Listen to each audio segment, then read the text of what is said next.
Welcome to another episode of our show where I get to interview and have conversations with incredible leaders. And we have spoken to leaders from across the planet in all sorts of industries, leaders at the very top end of their game. And I'm very, very selective about the people that come onto this program. I look for those people, whether it's through social media or I get to find out about people through networking. But I look at those people that really inspire me. That I feel that there's an essence of something deep within their psyche and the work that they do that is hugely representative of what emotional intelligence practice can look like. Well, today's guest is no less. Today's guest is a local person, and I have been following her for a long time now, and I've never really had the courage to reach out to her before, albeit she's from my same city. So I've now managed to muster up that courage. And I have this incredible person in front of me. She has been an HR director, worked internationally in the organizations that she's worked in, but then had a significant mindset shift. We'll come into that in a short while. But now she has an organization called Calm in the Box. And the work that she does around well-being within the corporate sector is just phenomenal. I'm really intrigued. I have been following her, but this is the first time ever that I'm going to have a conversation with her to find out more. I want to welcome to the show Sarah Markham. Sarah, thank you so much for being here with us today. Oh, bless you. That was so kind. And thank you. I'm very honoured to be on your podcast. And yeah, thank you very much for saying what you just said. That's really nice. I truly mean it. It's an absolute pleasure to have you here. I have been meaning to grab you and get you onto this show for a long time now. So thank you so much for taking time out. But listen, Calm. I just love the title of your program, Calm. I don't know much about it, but I get a sense of exactly what it is, and I just love it. So you and I are very, very similar in so many ways. Organizational culture is so very important to me. I know that we have some synergy in terms of our thoughts because we've just had a secret conversation before this show started. But tell me, Calm, you're an HR director working across international boundaries. So how did you go from being an HR director to starting all over again, basically, with an organization that you launched? Hopefully this bit won't go on too long because it's a very long story, but to try and make it kind of punchy. So my background was in corporate HR and went into kind of corporate world because to kind of tick those boxes, I was very kind of keen to kind of have a career and do the right things and climb that ladder and sort of prove myself. And as you all know, a lot of that's come from other stuff. I wanted to prove, me or what I did rather than kind of who I was. So kind of like looking back, that was probably a bit of a challenge in terms of it was all about what I was doing and focused on the task and climbing that ladder and ticking the boxes. But I did have a great time and I was very lucky. I had lots of really wonderful mentors. I was involved in lots of great projects and huge amounts of change. So wherever I went, there seemed to be change going on. And I'm sure I'm obviously not alone with that. But ended up kind of doing lots of business transformation in kind of corporate world. And from an HR perspective, so looking at people strategy and supporting leadership, and also then latterly kind of specialising in employee engagement and leadership development. So lots and lots around kind of how do you get the right kind of culture in place to get the best out of people within that corporate HR context. So then obviously that all changed. So sort of really started when I had my daughter. So she was a huge catalyst for my personal change, which I think I'm not alone in terms. I think that happens to lots of parents out there. But really made me sort of stop and start to reflect on what was really important to me. Following this kind of sort of box ticking approach to life probably wasn't really starting to cut it. That sort of seed was started to plant. And I also did my coaching qualification down at Henley very sort of soon after my daughter was born, and that started to plant some very similar seeds about kind of authentic living and developing emotional intelligence as well. So in the later years of my corporate career, I'd taken on some quite big leadership roles. One in particular was probably ended up quite a very big role, which was probably too big for me really, and really kind of started to test who I was as a leader rather than what I did. And I think for a lot of leaders, isn't it, it's making that shift from being very good at what you do, almost like an expert, or very organised and sort of task focused, very good at getting things done, to then leading people, which is a very different set of behaviours. Completely different, yeah, absolutely. Yeah, so letting go of that kind of real attachment to task and really focusing on who you're being and the relationships that you've got and how you inspire people and how you care about people. I got into quite a lot of knots with that. So it was a huge learning curve. And then obviously all those sort of things coming together. And then I had a really difficult time in my personal life, so ended up quite sick, very sick actually. Again, that's a very long story, but yeah, I was very, very poorly with my back, but it did get fixed, but at one point it was almost like I was potentially going to end up paralysed, and I was sort of caught up in this system of how to sort of sort it out, and I didn't really know what to do. And one of the most heartbreaking things, obviously, was that fear, carrying that fear and that stress and that pressure constantly. And I knew all of that anxiety was going from my brain into my body, and I just didn't know how to stop it. I just didn't know what to do. And that made me feel really powerless in terms of, there must be some more coping strategies that I can develop in terms of looking after myself. Because one of the most heartbreaking pieces was that my daughter was 2 at the time, and I couldn't actually pick up my daughter, which was, made it really, really difficult. To be the mum that I wanted to be. So that started to form out, why I wanted to make quite a big change. And sort of one thing kind of led to another, and there were lots and lots of difficult things that happened. And in the middle of that, I started creating these boxes and sending them to people. And I really don't know why. I think I was saying to you before, I just started putting these boxes together. I could see other people in sort of similar situations, particularly kind of, people with very busy jobs, busy lives, problems at home, problems at work, and just not able to sort of slow down. What was in the boxes? I kind of started to notice like different little products here, there, and everywhere, and some really great products that would be really kind of uplifting in kind of all sorts of senses. So to look at, to smell, to taste, and it was almost like you seeing them as a catalyst for behaviour change, almost, I guess, in our sort of world, in our sort of speak. So things like a candle or a sleep spray or a little treat. So I just packaged them up, and they look really cute. I thought they looked really cute, and I would just then sort of gift them. So I was a big gifter, and I would buy all different things. And I thought, actually, this is a nice gift because there's almost that slowing down message and take care of yourself and being kind to yourself. And this is before that I knew about a lot of this stuff and how important it was in terms of looking after our brain and body system. But it started to get me addicted to research around well-being, particularly around mental, looking after our brain health and our mental health, and then the brain and the body connection. And just basically became addicted to it all as a side project. So it was very much like my pet passion, but I couldn't put it down, and it became sort of a real passion project. Started an Instagram, started doing lots of photos. So when I'd be out walking and I would sort of see kind of what I call calm moments, so I'd be capturing them for my Instagram. Obviously, social media is a very, that's a whole other topic, but it was for me to channel again my energy into something positive in a really difficult time.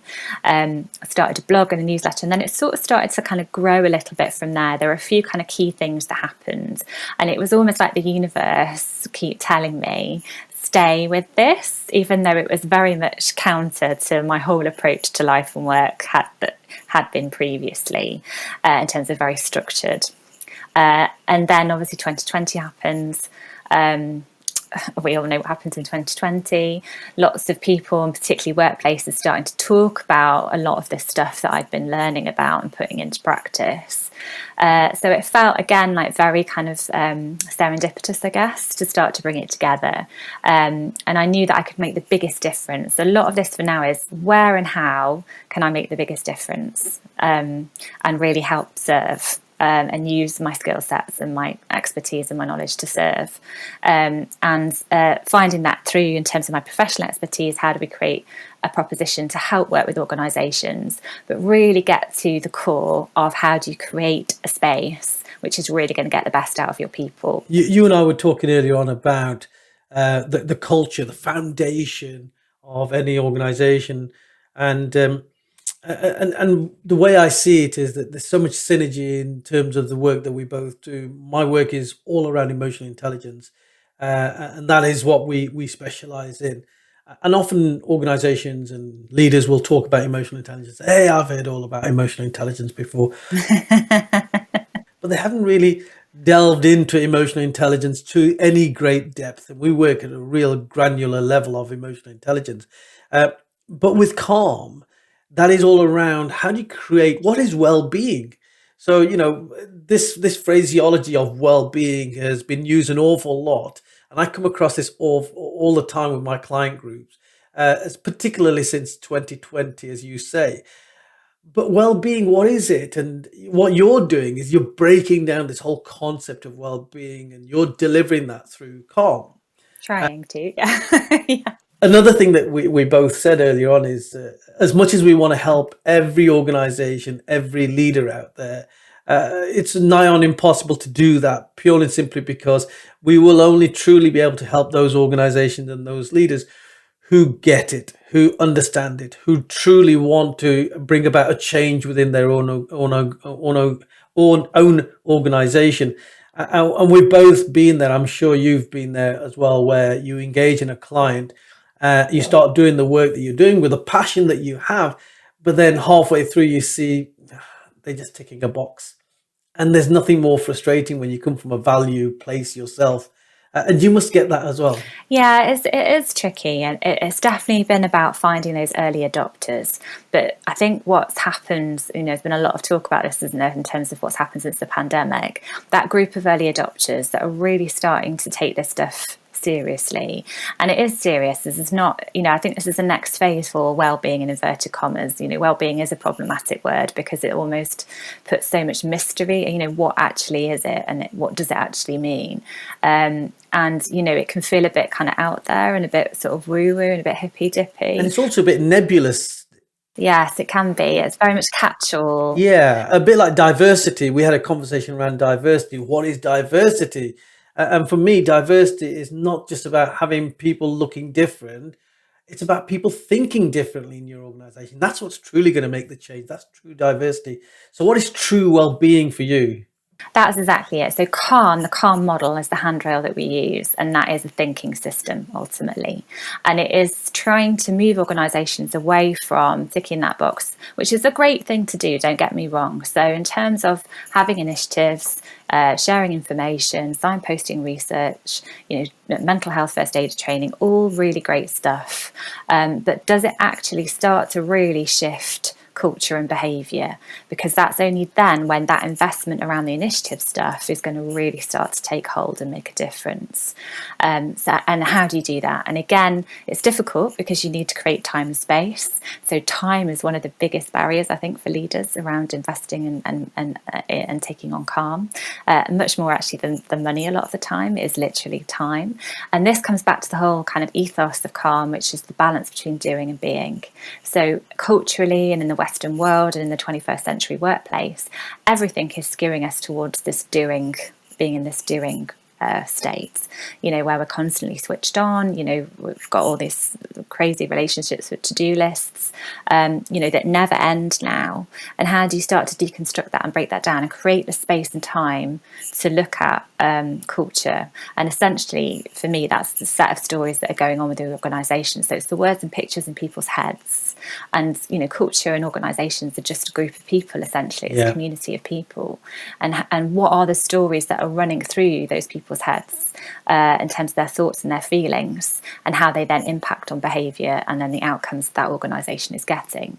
And if we can start to work that backwards and get to the core of that and the root of that, you can then start to really make change for the better, and the better in the sense of not only for the business but also for the people. I love that. I love how you are the issue around time for the as a first point of note, really. I'm hearing more and more, and I've just completed a cultural audit for an organisation of 1,400 people. And one thing that I heard more and more was that we have never been as busy as we are right now, as we have been over the last 2 years. Work from home, when people talked about working from home, it was almost an ideological sort of standpoint. It's great. We get to spend time with our families, we get to work in our own environments, we're more inspired to do more work. But actually, what we're finding now with work from home is that there is this innate culture within organizations. And I don't think it's necessarily a conscious thing that's happening, it's an unconscious behavior that's occurring, where there's a higher expectation from people who are working from home. You have got back-to-back meetings. You literally have no breathing space between one meeting to the next meeting. People are saying that my whole working day is nothing but meetings. So I then have to work a couple of 3 hours later on in the day to get the work done that I'm supposed to do.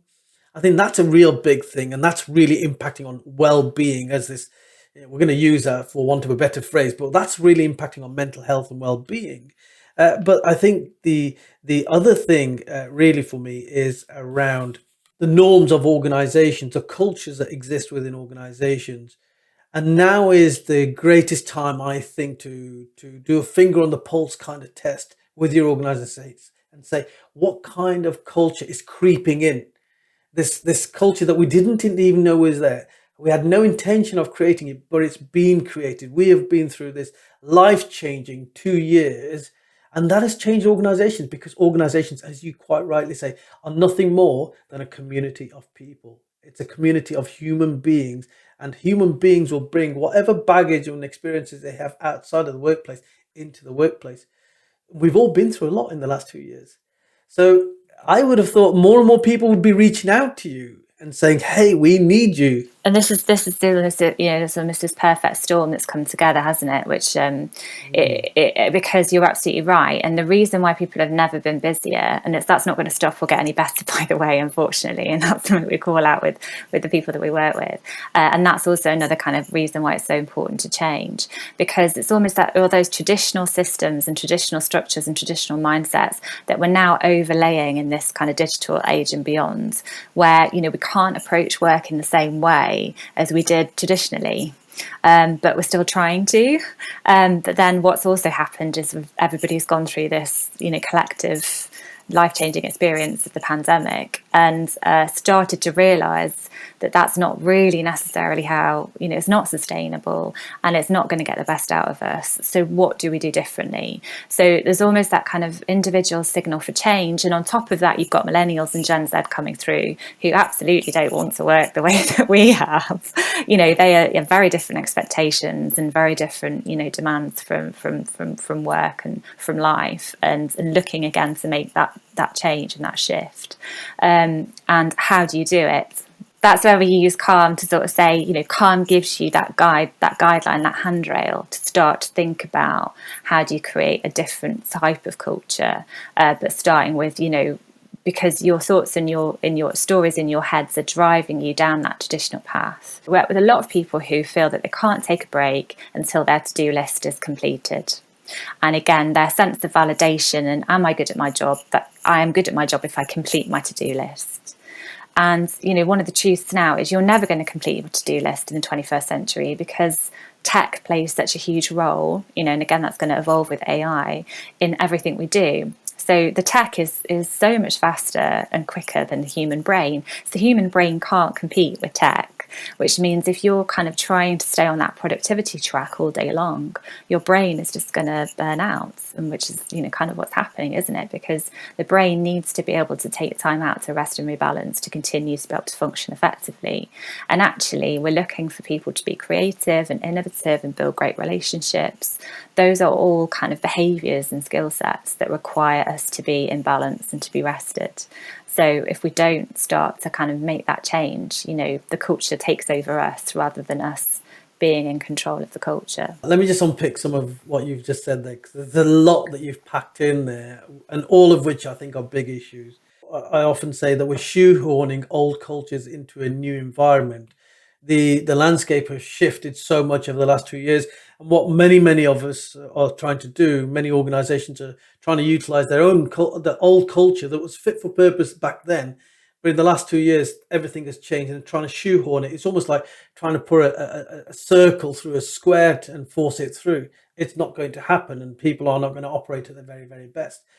the issue that you talked about, the generational context, and the Great Resignation has demonstrated. If there's one thing that we've got from this whole idea of the Great Resignation, is that people are going to vote with their feet when it doesn't meet their values. If they don't feel safe and valued in the workspace, which is why diversity is so very important. If they don't feel valued in the workplace, they're going to vote with their feet and go elsewhere. So we need to understand that these people are not voting with their feet because their values have necessarily changed. Some of these people are voting with their feet because they come from a different generational context. Gen Z, millennials, they don't think like the Gen X's, which is the traditional mindset of the organizations as we know it right now. So another argument as to why organizations need to now start to re-engineering their cultures and really look afresh as to what kind of cultures they want around them. So there's just so much that's going on. And I love the phrase that you use around the perfect storm. I think we are in this incredibly perfect storm right now where so many ingredients have come together to create this sort of disruption. And now it's beginning to settle. We need to find out how we're going to settle with it. So let's talk about leadership, Sarah. What is the ideal leader that you think is much needed in today's context? So the core of calm is all this concept of balance. So, in a lot of my work, the kind of really important thing for the leader to consider is their behaviour as a role model. So we talk a lot about the shadow of the leader, so the shadow that leader casts. And if they want to make some kind of positive shift and start to create a culture, co-create a culture with their people, which is going to get the best out of everybody, they've almost got to lead that from the front, really. And those are kind of where I was thinking back to those early adopters. We've got more and more people in that pot now because they've had very often some kind of personal experience. So I'm exactly the same. I sort of approached work very traditionally beforehand, but went through this personal experience which made me start to really think, there's got to be a different, better way. So I think understanding that the power that leaders have in terms of the influence and the impact they have just by role modelling different behaviours. But what's the biggest challenge is that the leaders are just busier than everybody else. They've just got bigger to do. They've got everyone else's to-do list on their own, and that's again how it's got to really start to change. In that that concept of being present is equally important as getting lots of stuff done. And how do they find that balance? That's really, I think, at the heart of how leaders are going to navigate through this effectively. I think that's really wise words there. There was one other thing around leadership that is a bit of a bugbear of mine, and you mentioned it right at the very, very start, where we talked about the skill sets that a leader needs and how a leader is less about doing, more about influencing, more about the relationships that you build with individuals.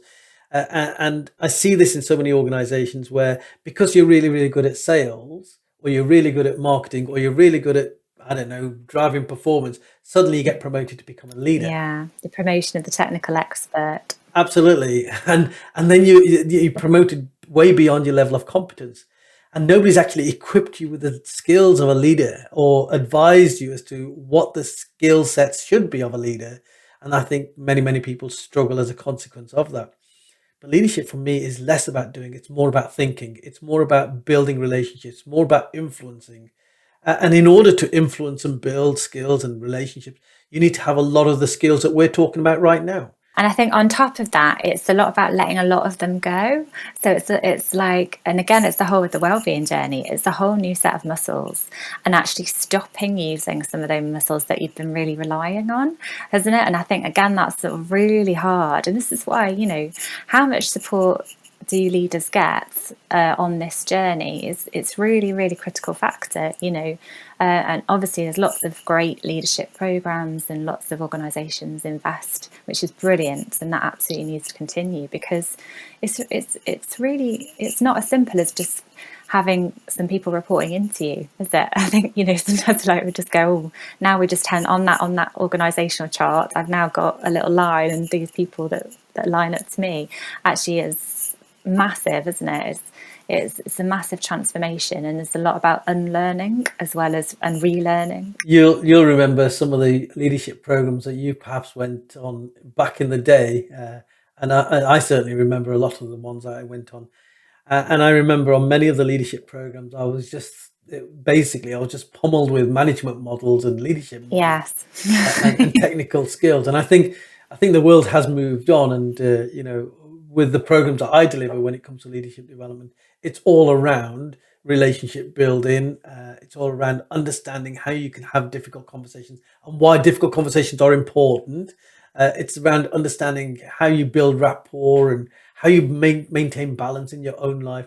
And it's similar to what Calm is doing in terms of this issue around balance is so critical, because again, we come back to the point that we're human beings and we're as fallible as the next person.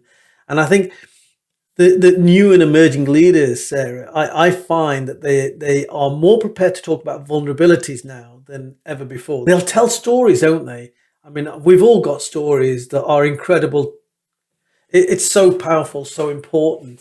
Yeah, because people want an emotional connection, don't they?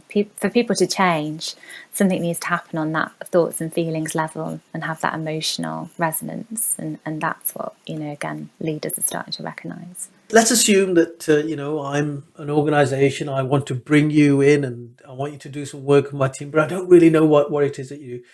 What would you say to me in terms of the benefit that Calm would bring to my team? Yes, it's taken me a while to figure this out myself. That's been part of the work in progress. But essentially, we're trying to drive that innovation and that culture change with organisations who really want to differentiate themselves through the health and well-being of their people and finding that sense of balance and taking on that core philosophy that to do well, you need to be well. And it's not an either or. It's not, when we've got all of the work done, then we might go and do some, do some yoga or have some free fruit. It's actually both and. It's that for us to really thrive as an organisation, we've got to make sure everybody is in the best place they can be, and how is the workplace supporting that. And I think there's kind of three key reasons why workplaces come to Calm in a box. So the first one is if they feel they've got a culture where they're having kind of problems around people stuff, so moving away from a culture which might be inadvertently causing challenges like burnout, disengagement, people are demotivated, where there might be conflict with people with themselves. So on an individual level, when we work one-to-one, there's often a lot of conflict people have with themselves, me included. Lots of, often get on our own way. What's that phrase? Isn't it? Get out of your own way. So whether that there are those kind of challenges which organisations want to work on. The second one is, just as you've said, it's where organisations are looking to kind of go through some kind of change. So kind of two angles to that. So trying to navigate change, which is, transformation takes up a lot of energy. And how do you kind of fit that on top of everything else, and particularly with the journey people have been on? So how do we kind of help support people go from A to B when they're probably already carrying a lot, but the business needs to kind of make some kind of resets?